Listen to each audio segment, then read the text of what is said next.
1885 et la création de la colonie du Sénégal et d'indépendance, chacune de nos entités étatiques avait ses institutions, ses chefs, ses moyens militaires, ses guides religieux, ses héros de guerre. Selon les cultures locales, telle zone ou région avait un personnage principal, un guide religieux, un grand guerrier, un grand roi, qui en était le héros. En règle générale, le héros était un chef de guerre, doublé d'un roi et d'un homme très riche et généreux. Notre Sénégambie, une bonne dizaine d'hommes de religion ou de guerre auraient pu être choisis comme héros national. C'est la Dior qui a été porté à cette dignité par le grand président de ce pays, le vice-président, le président Thierno l'a dit tout à l'heure. Léopold Sédar Senghor a écrit l'hymne national du Sénégal qu'on appelle le Lion Rouge. Et plus tard, l'hymne de la jeunesse. Nous disons oui, bonne lative, nous disons oui à l'appel de l'un, nous disons non, bonne lative, etc. Vous connaissez ça parfaitement. Si le premier était anonyme, le premier hymne du Sénégal, l'hymne national, était anonyme, même si on l'a appelé après le Lion Rouge, mais on a sursulé quelque part que le lion était peut-être une allusion à Basile Diogoye, puisque Diogoye c'est le lion, et Diogoye le lion à serrer, et aussi peut-être Léopold, puisqu'on oublie souvent, mais que Léopold en grec signifie le lion téméraire. On a dit lion téméraire. Donc, sur la base de ces selon ces deux critères, n'est-ce pas, il s'ajoute à ces deux critères, il s'ajoute plus objectivement du nom de Diop et le dernier roi résistant dans la zone Sénégambie, qui est mort les armes à la main en octobre, le 27 octobre 1886 à Derklé.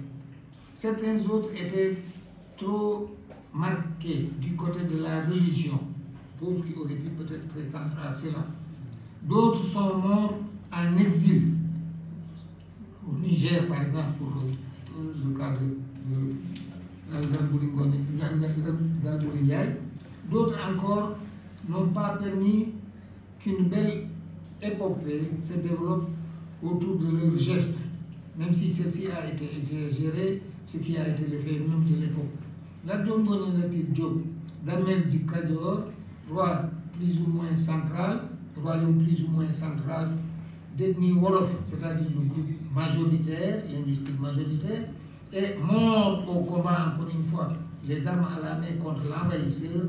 Il résumait nombre d'éléments qui militaient en sa faveur, et le choix n'a jamais été contesté, ni par les Fall, en tout cas par beaucoup de monde parmi les Fall, ni par les Ndiaye, ni par les Tal, ni par les Diouf, ni par les Ba, ni par les Niass, par les Dramé. Personne ne l'a contesté. Peut-être dans certaines familles, on a pu considérer aussi que l'élection d'un individu, qui qu'il soit, quel qu'il ait été, aurait, avec la haute dignité de héros, donc que l'élection d'un tel individu au niveau de la dignité de héros d'une collectivité nationale serait considérée comme une sorte d'empiètement sur le domaine de Dieu ou des hommes de Dieu.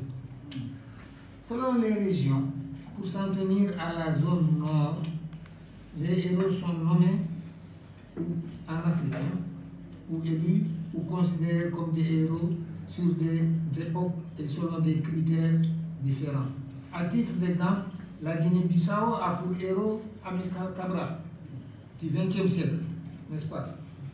Mais aussi le héros du Gabou, Linsoali John Mané, du XVIIIe siècle.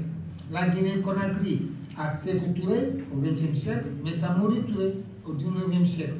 Le Mali, Soundiata Keïta au XIIIe siècle. Le Burkina Faso, le capitaine Thomas Sankara et le prince Ouédraogo. Donc, vous voyez, on a, selon le pays, selon les zones, des héros différents. On a, n'est-ce pas? Voilà. En conclusion, toute société a besoin d'une identité qui lui soit propre, qui la caractérise vis-à-vis d'autres entités.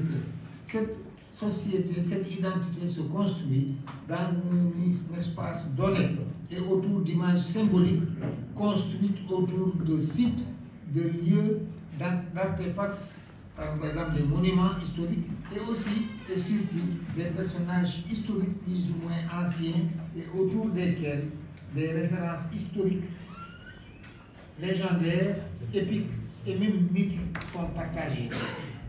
Ces personnages sont principalement des hommes de guerre, des héros qui ont accompli de grandes actions, de grandes choses et qui ont osé affronter la mort pour mourir, pas pour eux-mêmes, mais mourir pour des valeurs, mourir pour les leurs et pour imposer leur personnalité dans l'histoire. Lat Dior Diop aura été un des rares personnages que les circonstances ont révélé et au Sénégal, il a été posé comme le héros national. Voilà quelques notes que j'avais prises donc. Voilà,